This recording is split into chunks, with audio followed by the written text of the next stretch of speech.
Hi, everyone. Welcome to today's live podcast. Today's podcast is about Sattvic self care for women. Why is it so important for women to understand more about self care? Why is it, of all the times, why is it important now for women to be aware of self care and what kinds of self care we need to give?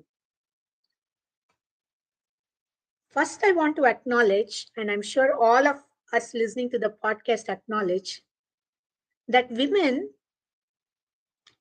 have many levels of self care they need.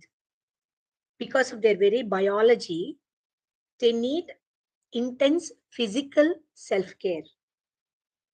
And because of the way they are handling everything around them, the life that happens inside, the family, the work, all these other things that come together, because they are handling all those things, they also need to have what we call as a mental. They need a mental self-care routine. And very often it happens that we run into emotional situations that make us angry, anxious, distraught. So when we meet those kind of emotional situations, we need to figure out what are the best self-care routines for emotional level. And then you have the psychological level, the mindset level, which allows you to say, I am a part of all these things. Everything that is happening around me, within me, is a part of me.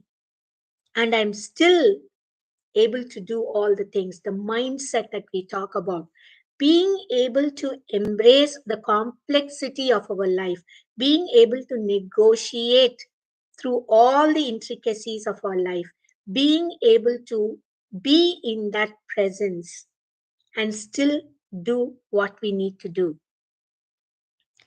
That is the reason why we made this podcast on Sattvic self care. Everybody understands everyone needs self care, not just women, but the layers of body changes that happen in women every week, every month, every year is slightly different for women compared to men, or even to somewhat older people. So this podcast, we're going to focus on what we can do on a daily basis, on a weekly basis, on a bi-monthly basis, on a biannual basis, or a triannual basis, and what can you do annually. The first thing we have to understand is this Sattvic method itself is a very life positive method. It is giving you tips, techniques, process, and thoughts, the ideas that it gives you. All of that are aligned with complete ahimsa, life positiveness. It is intensely life positive. The Sattvic method is intensely life positive. So, all the ideas, the thoughts, everything that we are presenting may come across as being radical sometimes, because the simplicity of this may seem radical to you. Over years, over centuries, these have been tested, these have been adapted, these have been, how can you say, structured to meet the human needs. So, let me give you an example of what happened when some of my friends actually said they're going to try this Sattvic method. You all have friends who are super busy, they're super high achievers. They are doing everything. They're an entrepreneur. They run their business so well. They may be studying on the top of it. They have a family. They are doing so many things. They're super busy, and they wonder which routine to take. So my friend Sarah was like that. She was super busy. I'm not using a real name. She was super busy, and she said, I don't need anybody to tell me to slow down. I really cannot slow down. At this point, I cannot slow down. So don't tell me to slow down. But does Sattvic method have a process, or can it give me a routine that will energize me to accomplish more in my day? Understand her challenge.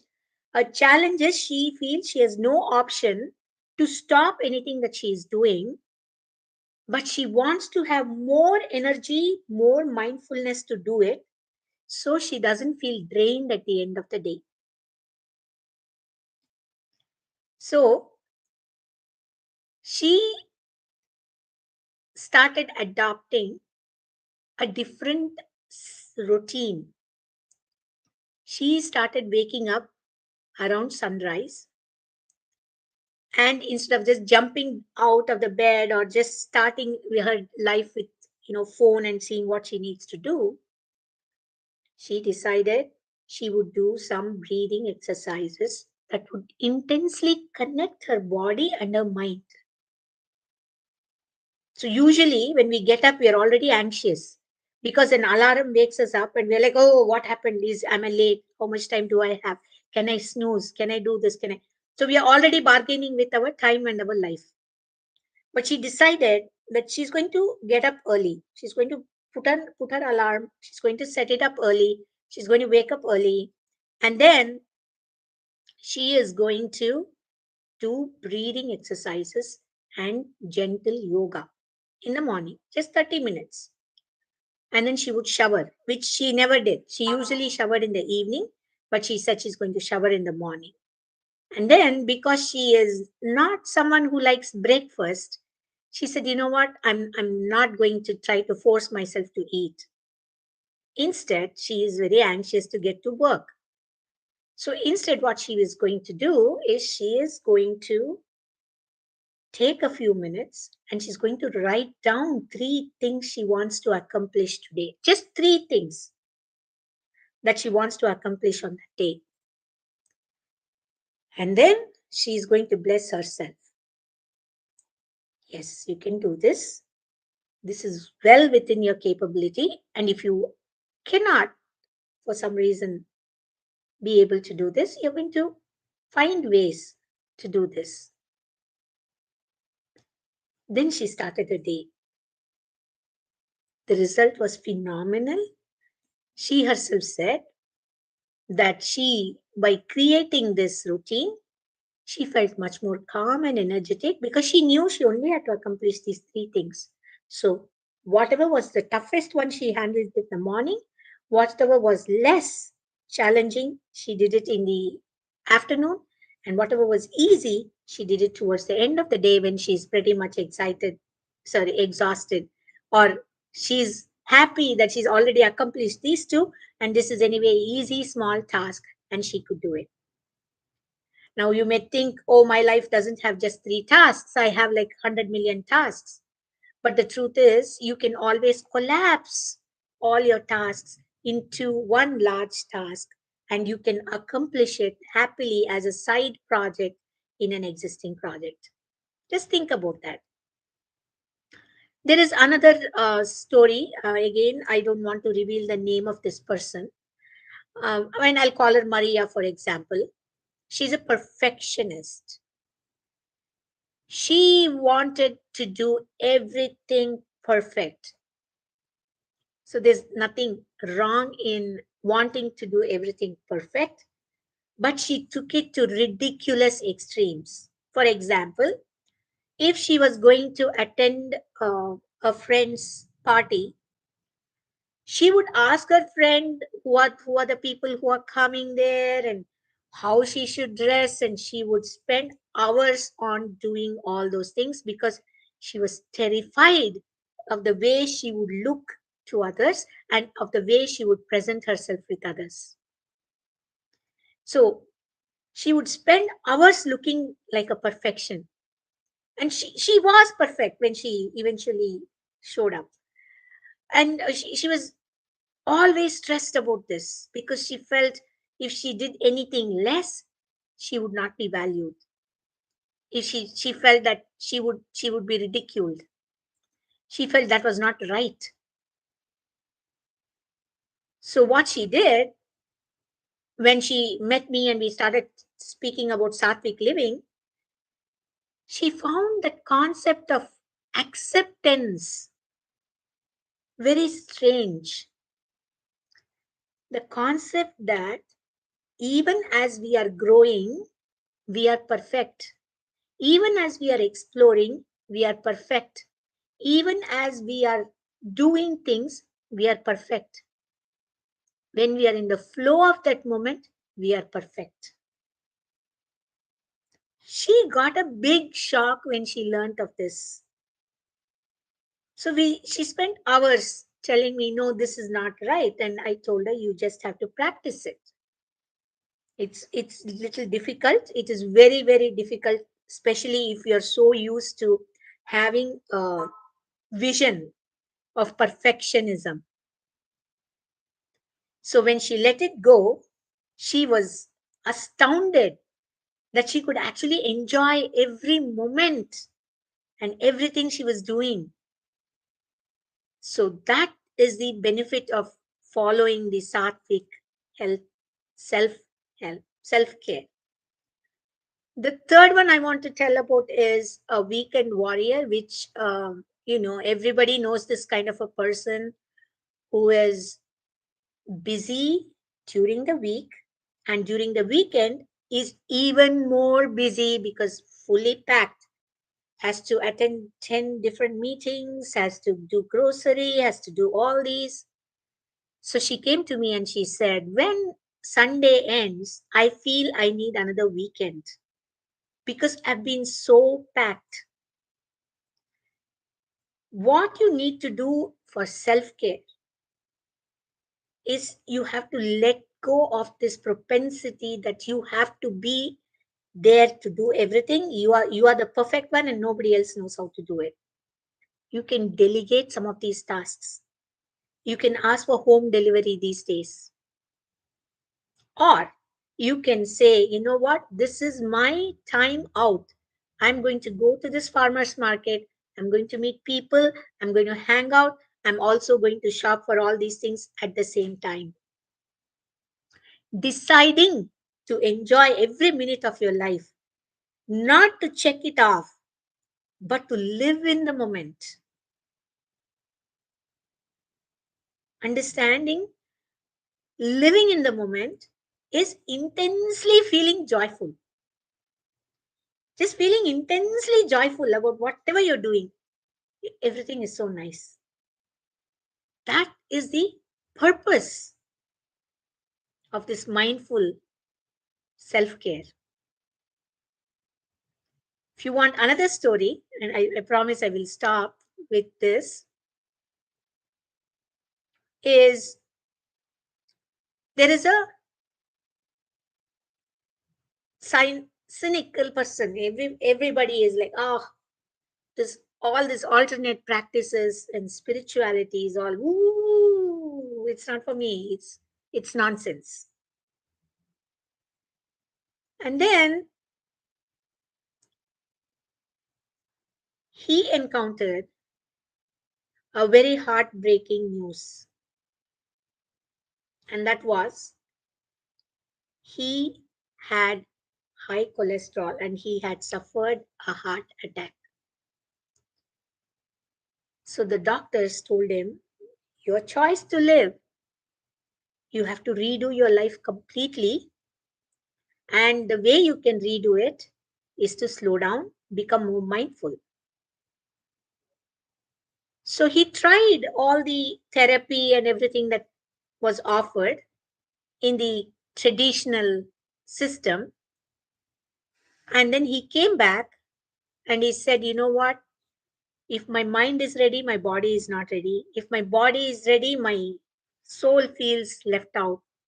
I need a system that integrates all the three, holds me together in this difficult moment, puts me back together, and makes me feel that I am whole. So that is the power of mindful, sattvic self care for women. The easiest way for women to understand what they can do in life to take care of themselves is to make care of themselves is to make one decision, just one single decision.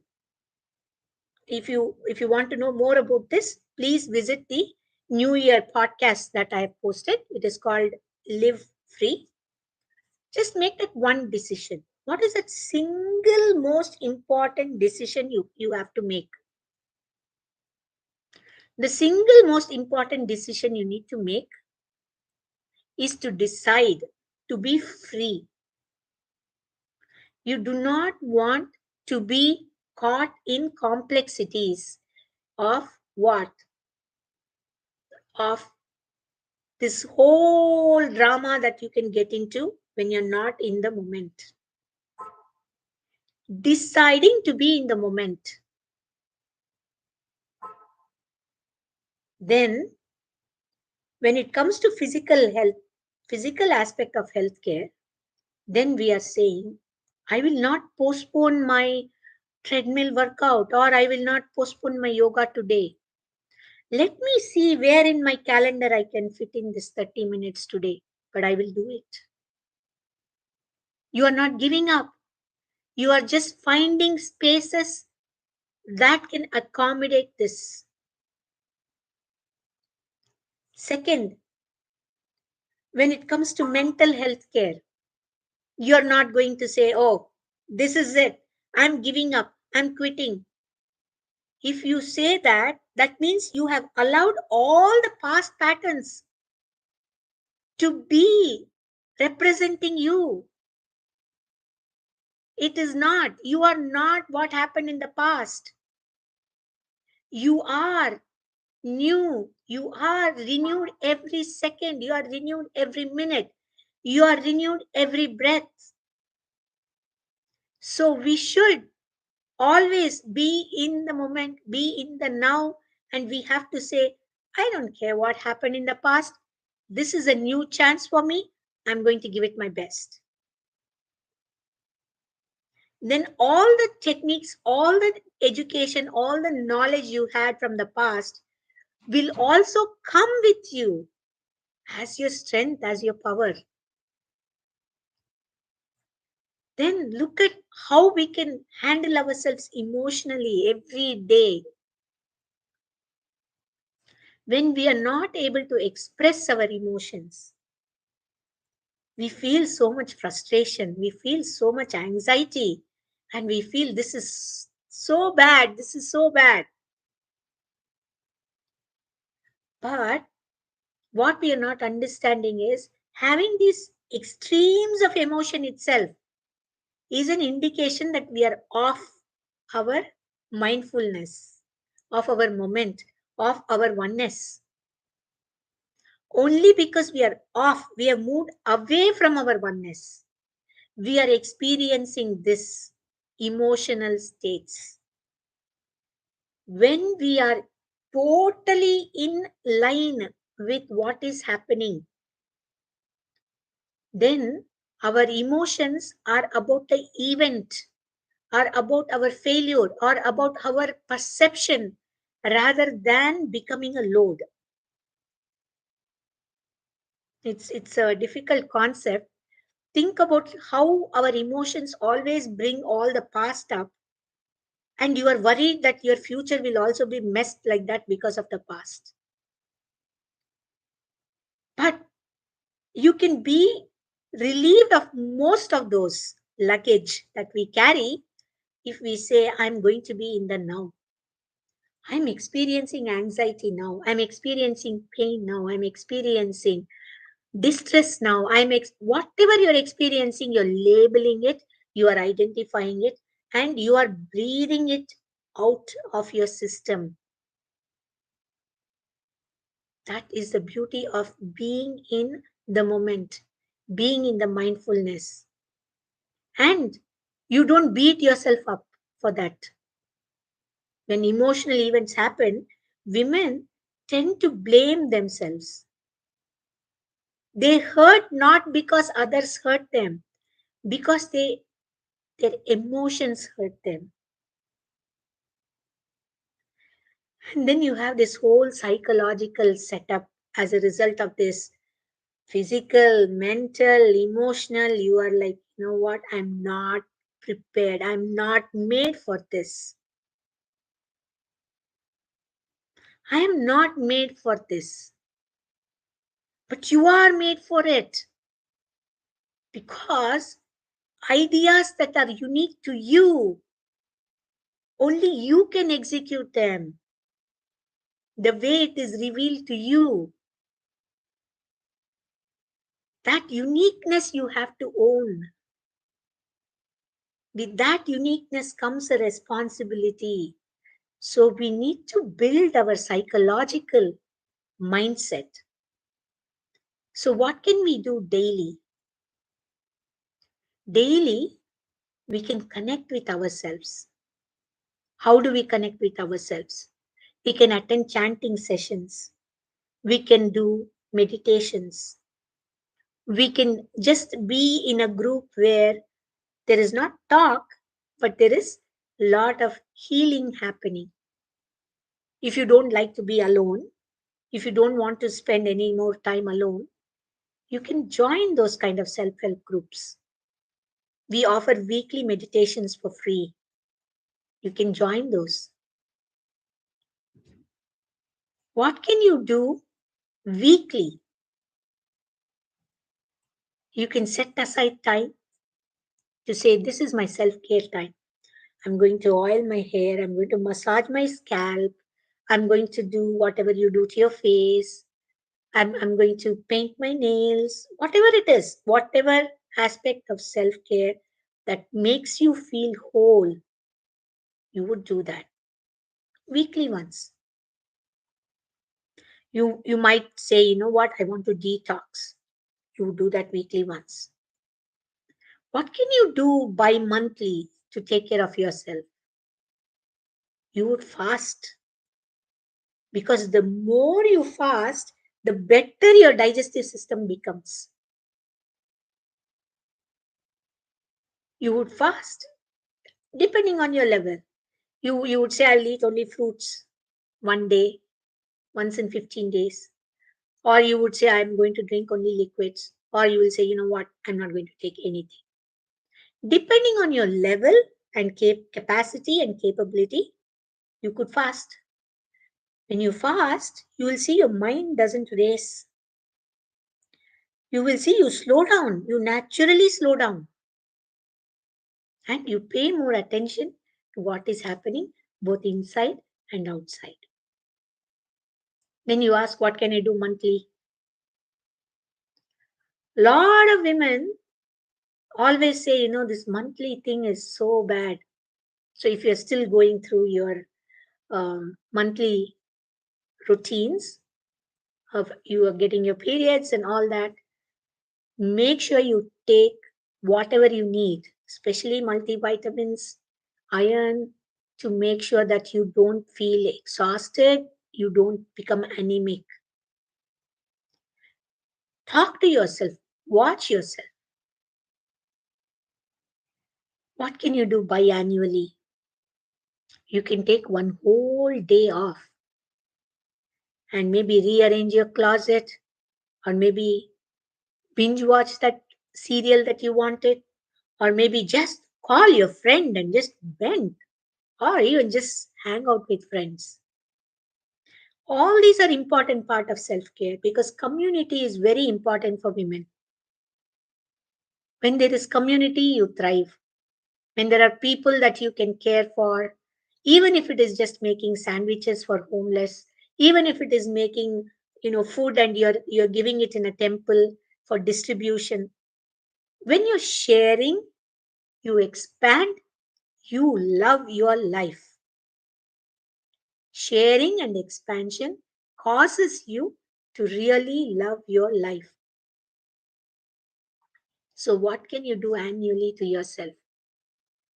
You need an annual sabbatical. My mother, when we were young, she used to tell us that going back to her parental home was her annual sabbatical. So, as soon as our school ended, she would just pack our bags and she would take us to be there with our relatives and family. 2 months we would be there. That was her sabbatical.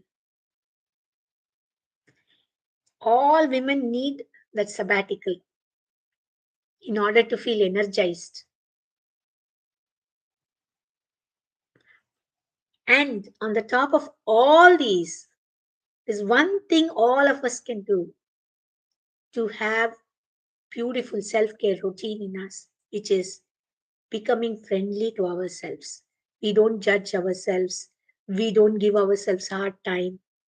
We are always in that process, and we are always able to understand and integrate what we are doing in our lives if we decide to be friends with ourselves. We can watch how we are doing. We can grow when we are watching, but we should never give up on ourselves. No matter what anybody says, because they are not living your life. You are living your life, and you must live to the fullest extent and celebrate yourself at whatever level you want. If you think it has to be global, you can celebrate yourself globally. If you think you want it to be local, you want it to be community, you want it to be within family, you can do it at whatever level you want. But by expanding, by contributing, we become more and more engaged in our own self care. How? Because we derive so much happiness and satisfaction by doing. We love doing things for others. That's who women are. I have a friend who learned knitting. First thing she knitted was scarf for friends. She gave me one. I was so touched. So every birthday she still sends me a card. I can't remember dates. I don't send her a card. I am in her circle of care. And I have another friend who goes to India. Whenever she goes to India, she buys something for me. And she chooses really the prettiest of colors because she knows I have a weakness for pink and green. I am in her circle of care.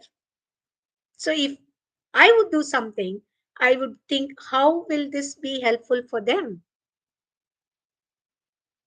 This is how women interact. This is how we build our community. This is how we build our inner lives and our outer lives. So, for our self care, to be independent of these is not practical. Our self care also has to involve all these methods. It needs to involve the love and the life that we lead. I hope this podcast has been useful for you. Please feel free to join our weekly Gita meditation. We also offer Sattvic body course and Sattvic cooking club. where we learn how to cook very delicious, mindful meals and share with others. If you have any suggestions, I'm happy to receive them. Please leave your feedback. I just want to let you all know I'm so encouraged by all of you being here live and posting your comments. I thank you and I appreciate your support, your encouragement. It means a lot to me. Please make sure you share, subscribe, and of course, comment. Thank you all. I will see you all next week. Bye.